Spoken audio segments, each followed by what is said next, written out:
Shalom untuk saudara pendengar yang dikasihi Tuhan Yesus Kristus. Selamat siang dan salam sejahtera untuk kita semuanya.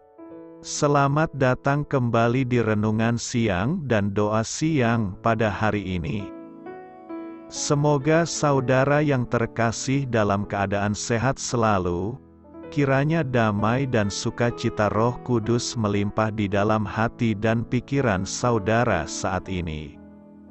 Sebelum kita mulai renungan pada siang hari ini, marilah kita bersama-sama berdoa.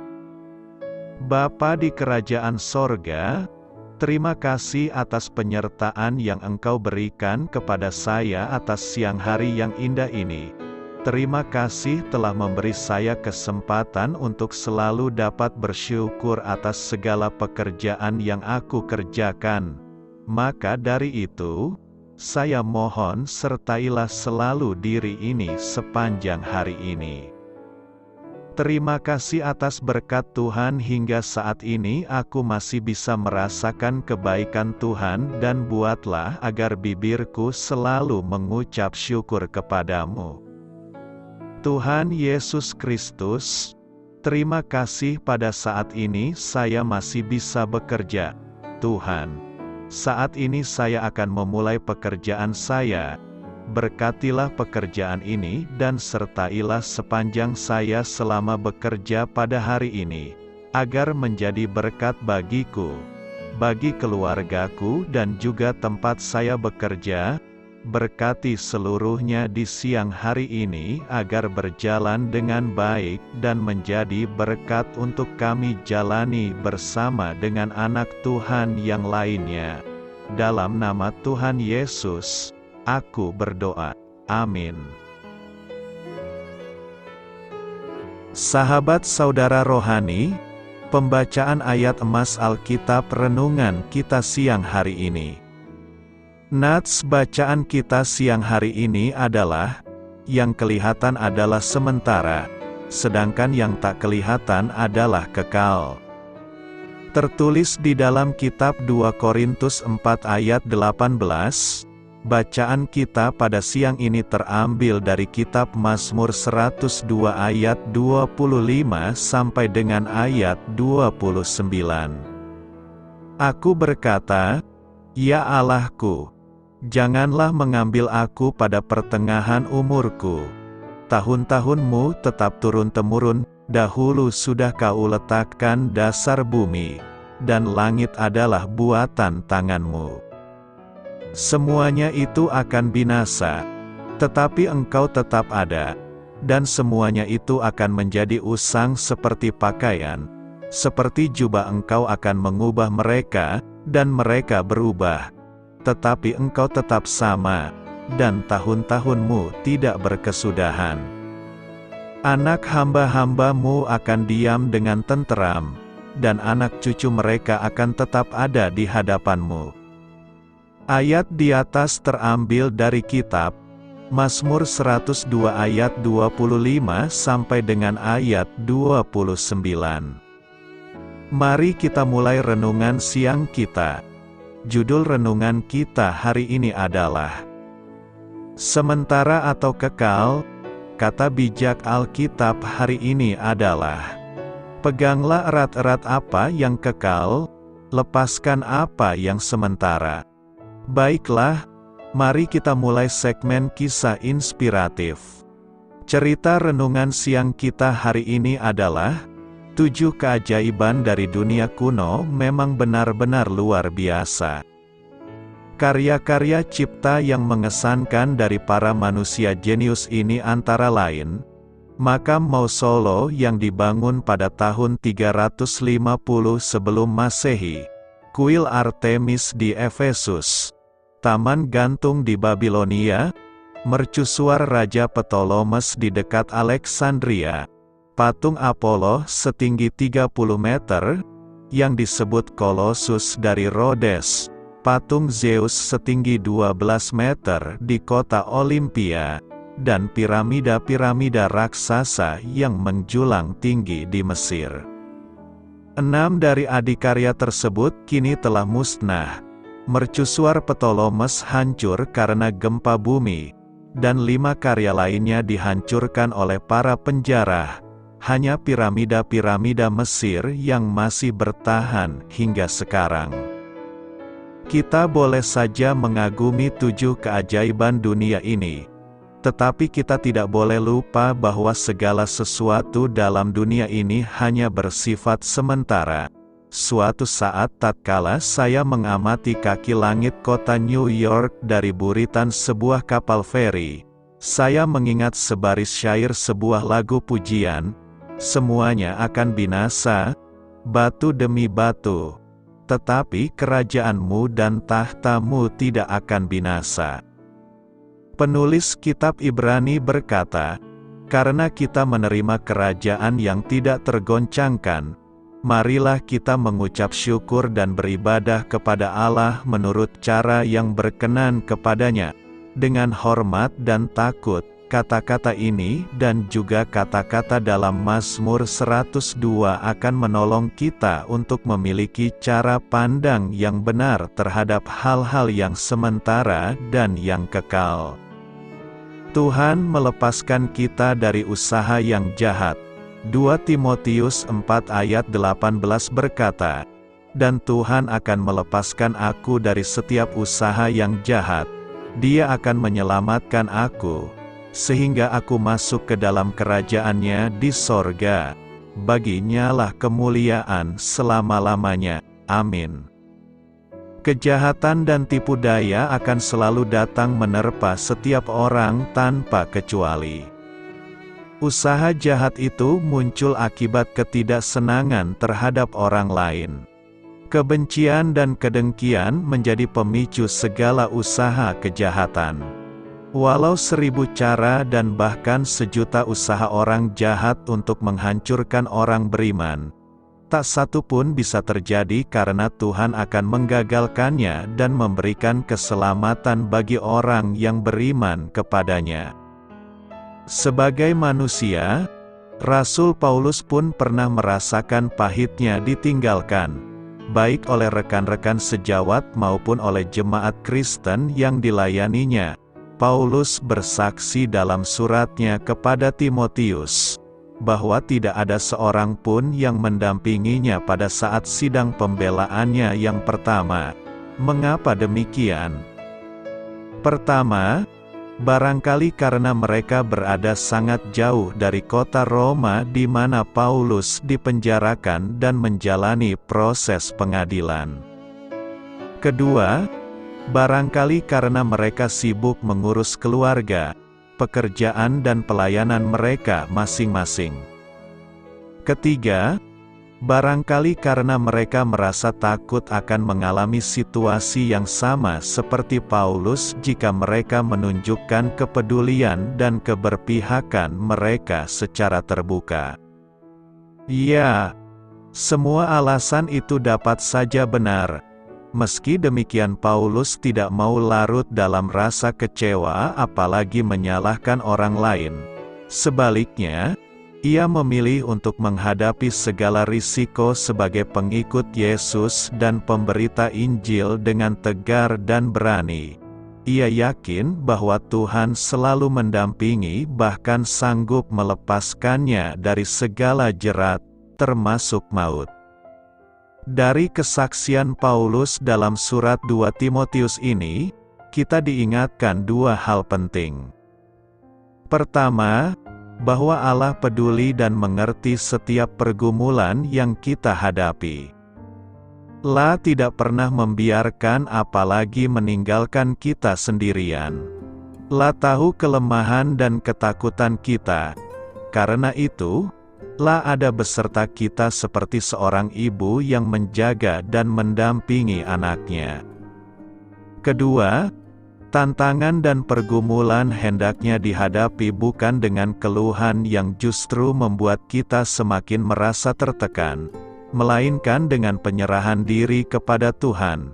Dengan demikian, kita mampu bersukacita bahkan bersyukur kepada Allah dalam segala keadaan.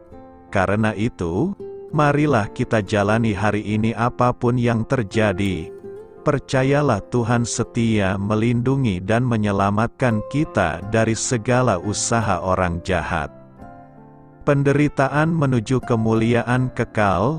2 Korintus 4 ayat 17 berkata, sebab penderitaan ringan yang sekarang ini, mengerjakan bagi kami kemuliaan kekal yang melebihi segala-galanya, jauh lebih besar daripada penderitaan kami. Secara naluri manusia akan menghindari penderitaan, sekalipun pada faktanya bahwa hal tersebut tidak terelakkan. Padahal sebagai makhluk ciptaan Tuhan yang masih berada di dunia ini, penderitaan tidak bisa dihindari.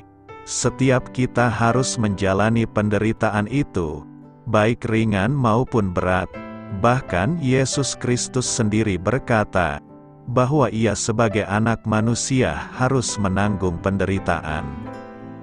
Dalam mengikut Kristus pasti kita akan mengalami penderitaan. Paulus mengatakan ada penderitaan ringan yang akan mengerjakan kemuliaan kekal bagi kita.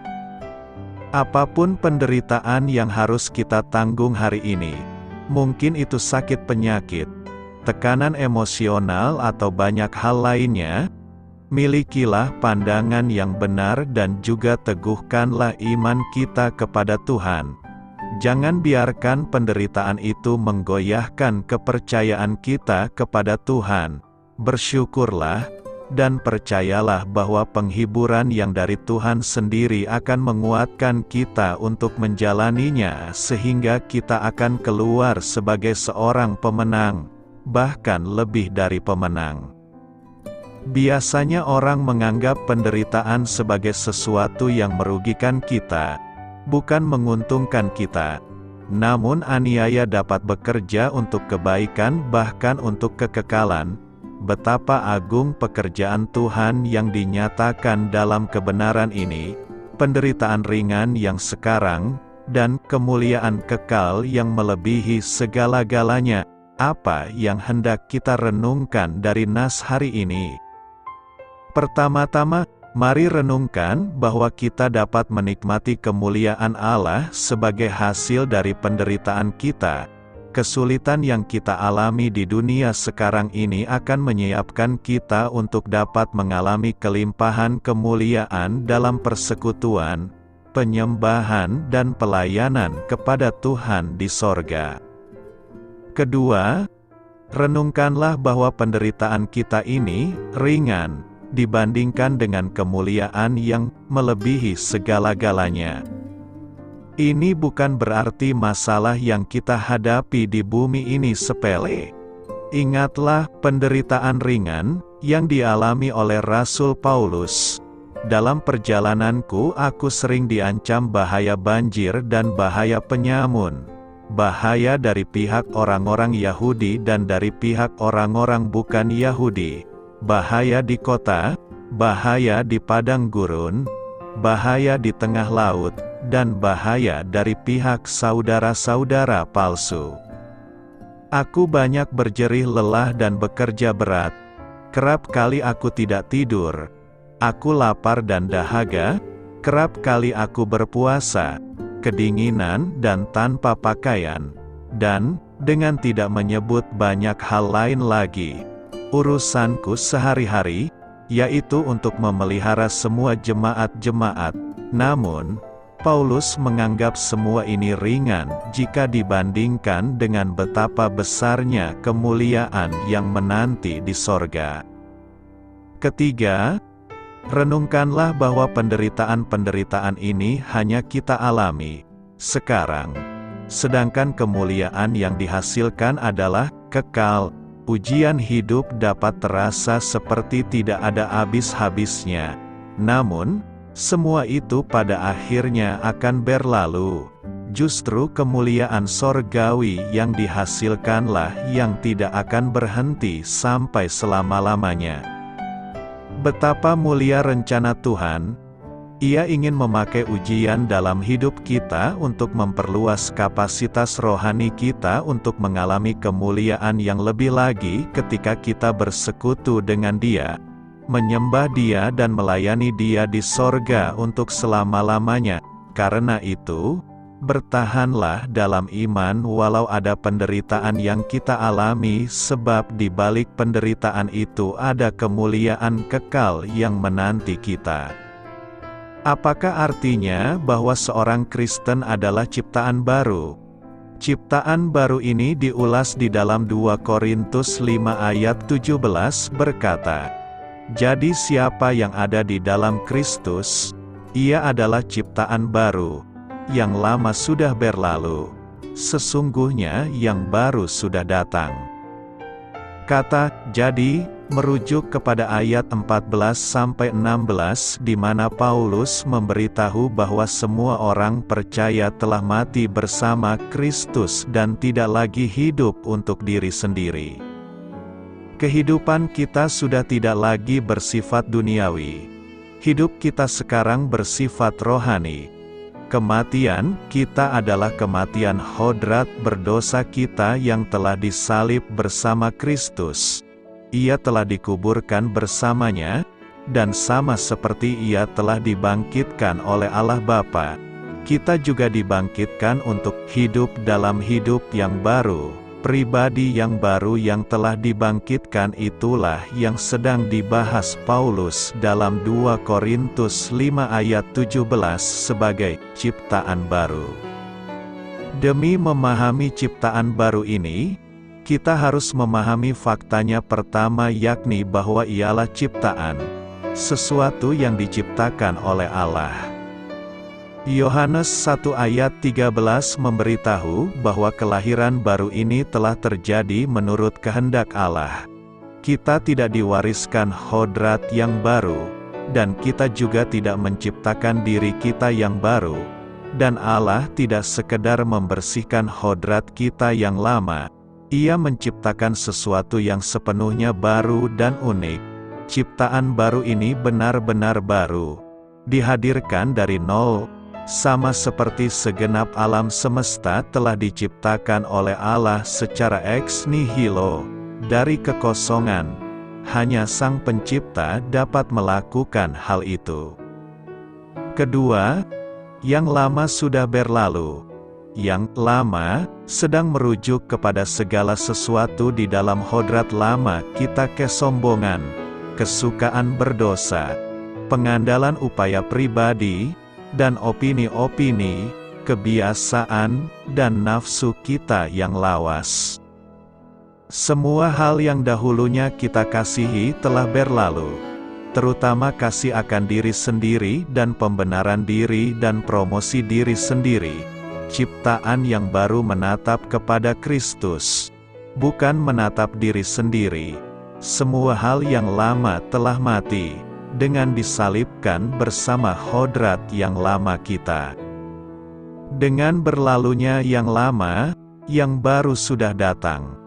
Hal-hal yang usang dan mati telah digantikan dengan hal-hal baru, yang penuh dengan kehidupan dan kemuliaan Allah. Jiwa yang baru lahir ini berkenan terhadap hal-hal ilahi dan membenci hal-hal duniawi serta berbau kedagingan. Tujuan, perasaan, keinginan, dan pengertian kita baru dan sangat berbeda. Kita melihat dunia melalui sudut pandang baru. Alkitab seakan-akan belum pernah kita baca, dan walaupun mungkin pernah kita baca, ada keindahan di dalamnya yang belum kita sadari sebelumnya, dan yang membuat kita heran mengapa kita tidak menyadarinya selama ini. Sepertinya alam di sekeliling kita telah berubah, dan kita seakan-akan hidup di dunia yang baru. Langit dan bumi penuh dengan hal-hal baru, dan semua hal sepertinya memuliakan Allah. Ada perasaan baru terhadap sesama manusia kita, kasih bagi keluarga dan kerabat kita, belas kasih yang belum pernah kita rasakan terhadap para musuh kita, dan kasih bagi semua umat manusia. Dosa yang dahulunya kita pertahankan, sekarang ingin kita buang selamanya. Kita telah menanggalkan manusia lama serta kelakuannya, dan telah mengenakan manusia baru, yang telah diciptakan menurut kehendak Allah di dalam kebenaran dan kekudusan yang sesungguhnya. Lantas bagaimana dengan orang Kristen yang masih terus berdosa? Ada perbedaan antara berdosa dan terus hidup dalam dosa. Tidak seorang pun yang dapat mencapai kesempurnaan tanpa dosa dalam kehidupan ini. Namun orang Kristen sejati sedang dikuduskan setiap hari, di mana dosanya semakin sedikit dan semakin ia benci ketika ia gagal.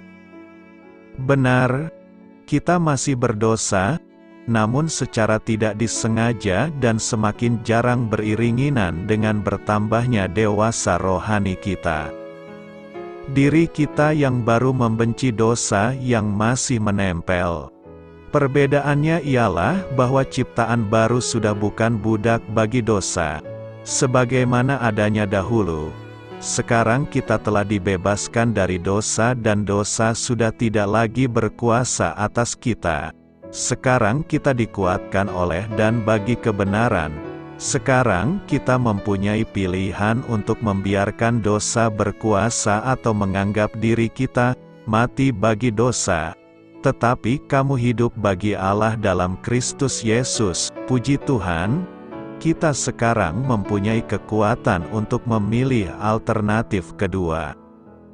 Ciptaan baru adalah hal yang luar biasa, yang dirancangkan dalam pikiran Allah dan diciptakan oleh kuasa-Nya dan bagi kemuliaan-Nya.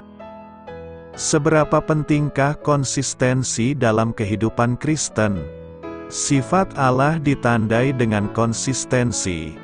Dia tidak pernah berubah atau membuat bayangan yang berubah-ubah. Yesus Kristus sama kemarin, hari ini, dan selama-lamanya. Karena konsistensi Allah, maksud dan rencananya tetap teguh selama-lamanya. Firman-Nya selalu benar, dapat dipercaya, dan kekal.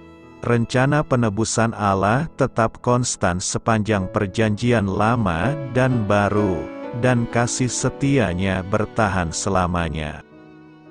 Tuhan itu konsisten, dapat diandalkan, dan dapat diandalkan dalam segala hal, dan Dia memanggil para pengikut-Nya untuk menunjukkan konsistensi dalam iman, pelayanan, dan kesaksian mereka. Rasul Paulus mendesak orang-orang percaya untuk menjalani kehidupan yang sesuai dengan panggilan yang telah kamu terima, dan apapun yang terjadi, berperilakulah sesuai dengan Injil Kristus. Konsistensi dalam kehidupan Kristen dalam penerapan sehari-hari seperti apa? Bagaimana hal itu bisa dicapai? Dalam khotbah-Nya di bukit, Yesus mengajari para pengikut-Nya harus mulai dari mana. Perjalanan iman yang konsisten mengalir dari hubungan cinta yang berkomitmen secara mendalam dengan Tuhan. Kita mengabdikan diri kita sepenuhnya kepada-Nya dan mengupayakan kerajaan-Nya di atas segalanya. Kita menginvestasikan waktu, harta, bakat, dan energi kita untuk mempersiapkan diri menuju kekekalan dalam kerajaan Allah, di mana kita akan menerima pahala surgawi.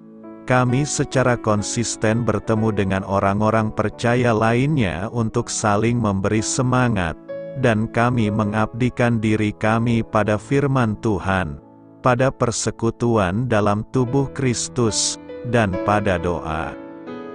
Orang percaya yang konsisten menyadari bahwa kehidupan di bumi, dengan segala godaan, kesengsaraan, bujukan, dan imbalannya, hanya bersifat sementara dan cepat berlalu. Karena setiap hadiah duniawi dan pencobaan manusia akan hilang suatu hari nanti. Kita fokus pada janji-janji surga yang tidak pernah pudar dan menghabiskan hari-hari kita dalam kehidupan yang kudus dan saleh. Yakobus mengajarkan orang percaya untuk menghadapi tantangan dan ujian iman dengan sukacita dan ketekunan sehingga mereka bertumbuh dan berkembang menjadi orang Kristen yang dewasa dan utuh. Konsistensi dalam menghadapi penderitaan dan cobaan menghasilkan kedewasaan Kristiani.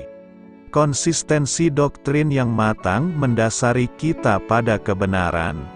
Paulus menjelaskan bahwa menjadi dewasa di dalam Tuhan adalah memenuhi standar Kristus yang penuh dan utuh. Maka kita tidak lagi menjadi kekanak-kanakan seperti anak-anak, kita tidak akan terombang-ambing oleh setiap angin pengajaran baru.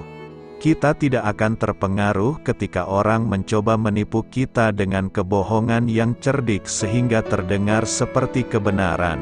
Sebaliknya, kita akan menyampaikan kebenaran dalam kasih, bertumbuh dalam segala hal menjadi semakin serupa dengan Kristus, yang adalah kepala dari tubuhnya, yaitu gereja. Tuhan memanggil umat Kristiani untuk secara konsisten melayani Dia dengan melakukan perbuatan baik.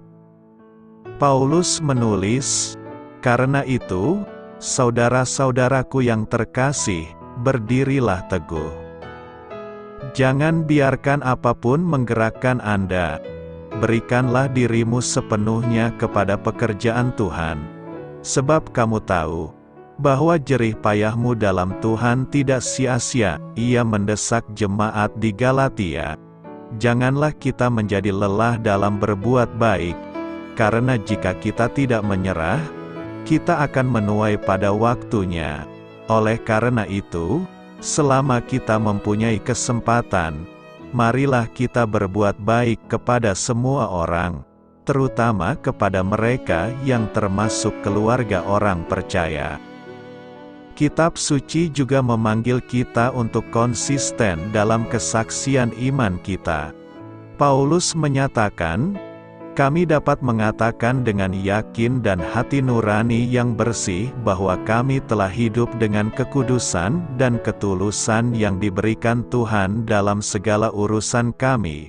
Kita bergantung pada kasih karunia Allah, bukan pada hikmat manusia. Demikianlah sikap kami di hadapan dunia, dan khususnya terhadap kamu. Kehidupan Kristen yang teguh dan berkomitmen penuh merupakan kesaksian yang kuat, yang menghasilkan rasa hormat baik dari orang percaya maupun orang tidak percaya. Jangan sembunyikan wajahmu Tuhan." Mazmur 102 ayat 3 berkata, "Janganlah sembunyikan wajahmu terhadap aku pada hari aku tersesat. Sendengkanlah telingamu kepadaku, pada hari aku berseru, segeralah menjawab aku." Pertanyaan pemazmur ini agar Tuhan tidak menyembunyikan wajahnya kepadanya menunjukkan keadaan hidupnya yang sedang mengalami pergumulan yang berat. Pemazmur hendak menggambarkan kepada kita bagaimana pergumulan imannya tatkala sedang menghadapi pergumulan hidup yang sungguh membebani dirinya. Itulah sebabnya Mazmur 102 ini berbicara tentang iman dan harapan yang dirajut di dalam penderitaan. Di tengah penderitaan orang harus tetap memiliki iman dan harapan dan tidak boleh kehilangan mereka. Orang beriman dan yang penuh harapan menerima penderitaannya sebagai bagian dari imannya, bahkan merupakan cara untuk memuliakan keagungan Tuhan. Dengan demikian, penderitaan bukan halangan untuk beriman maupun memuliakan Tuhan. Malahan penderitaan mengantar diri kepada jalan purifikasi, jalan kematangan, jalan harapan dan jalan iman. Kata Paulus, kita malah bermegah juga dalam kesengsaraan kita karena kita tahu bahwa kesengsaraan itu menimbulkan ketekunan. Di dalam penderitaan, iman dan harapan bersatu melekat seperti dua sisi dari sebuah mata uang. Iman melahirkan harapan dan harapan kiranya menjadi pegangan dan kekuatan dalam menghadapi penderitaan. Penderitaan dalam terang iman menjadi sumber dan sekolah harapan. Penderitaan dalam terang harapan juga menjadi sumber dan sekolah iman. Jadi, iman adalah harapan dan harapan adalah iman. Kenyataan ini terukir jelas di dalam penderitaan si pemazmur. Dia mempunyai iman dan harapan yang besar. Maka, iman dan harapan yang terukir di dalam penderitaan meniupkan kesetiaan untuk memuji Tuhan. Kesetiaan kepada Tuhan menjadi ganjaran tidak hanya bagi dirinya, tetapi juga bagi orang lain. Penderitaan yang disatukan dengan iman dan harapan menjadi silih untuk diri sendiri dan sesama. Ia menjadi pelayan iman dan harapan bagi orang lain.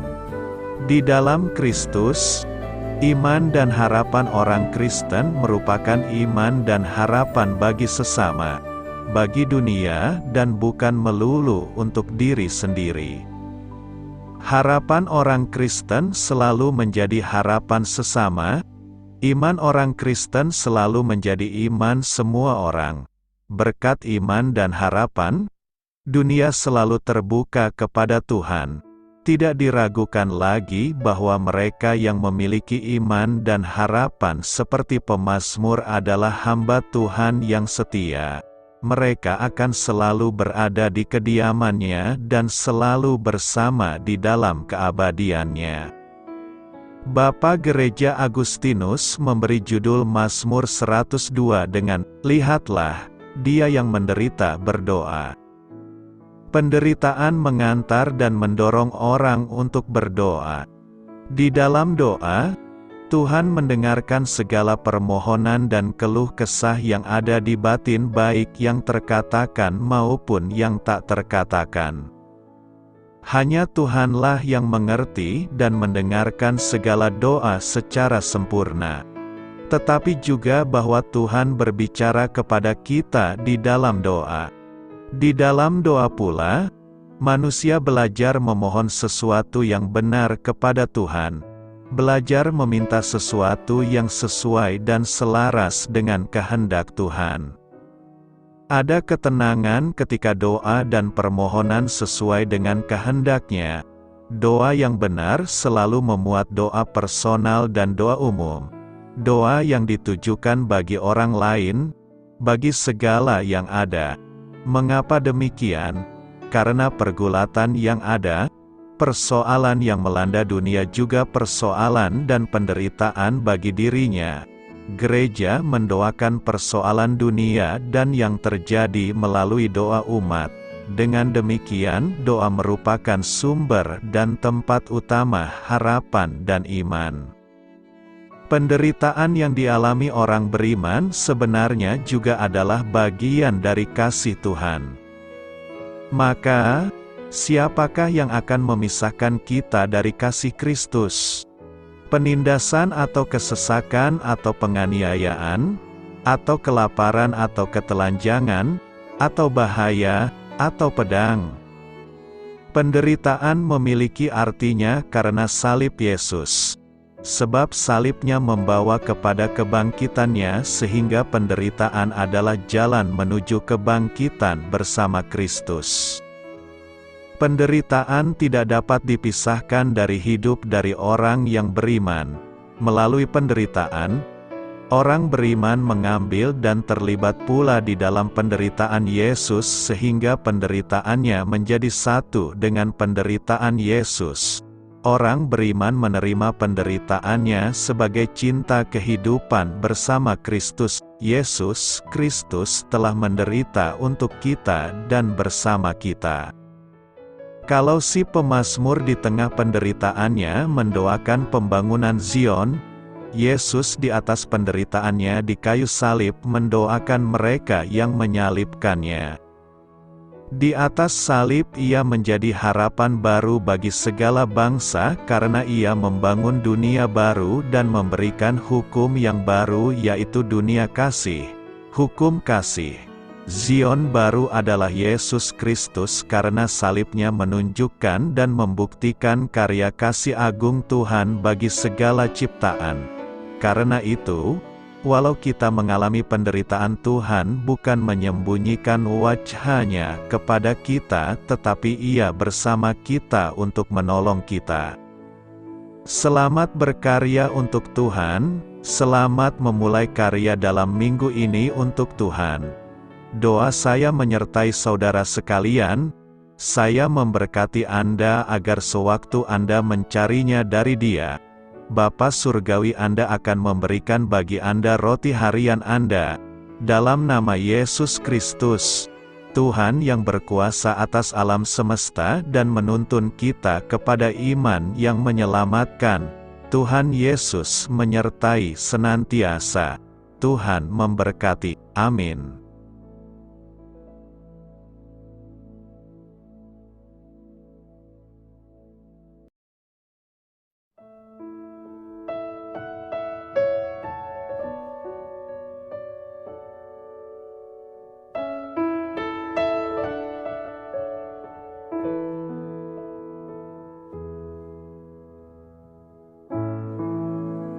Demikianlah renungan firman Tuhan pada siang hari ini. Semoga menjadi kekuatan di dalam hidup kita dan menjadikan kita pribadi yang lebih sukses. Sebelum kita memulai aktivitas hari ini, marilah kita berdoa. Bapa kami yang ada di sorga, terima kasih atas kasih dan kebaikan Tuhan yang begitu besar buat kami. Tuntunlah perbuatanku agar di sepanjang hari ini saya bisa bekerja sebaik-baiknya, tidak pernah jemu menolong sesama, selalu ramah dan tahu terima kasih, menghayati iman dan mengamalkannya dengan sekuat tenagaku. Semua ini saya sampaikan kepadamu, dengan pengantaraan Kristus, Tuhan kami. Allah, Bapa kami bersyukur kepadamu, bahwa dengan bekerja kami boleh ambil bagian di dalam karya-Mu mensejahterakan dan membahagiakan umat manusia. Kami mohon bimbingan-Mu dalam melaksanakan pekerjaan kami hari ini. Bimbinglah kami agar sanggup bekerja dengan semangat kasih, dengan riang, rajin dan jujur. Terima kasih, Tuhan. Amin. Dalam nama Tuhan Yesus Kristus Tuhan dan Juru Selamat kami, Bapa kami yang baik, kami mengucap syukur dan berdoa. Amin. Biarlah firman Tuhan menjadi pengingat untuk kita semua, bahwa tuntunan dari Roh Kudus akan selalu memberi jalan keluar bagi setiap permasalahan hidup kita, dan memberi kedamaian di hati kita. Amin. Sampai jumpa di renungan siang saudara rohani berikutnya. Shalom.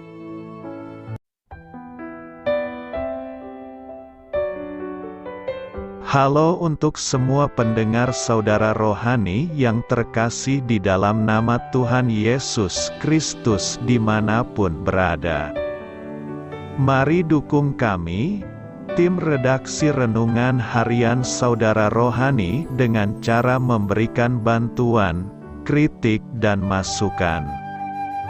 Saudara dapat memberikan masukan melalui kolom komentar di bawah atau mengirim kepada kami langsung melalui email yang tertera di layar Anda, saudararohani@gmail.com.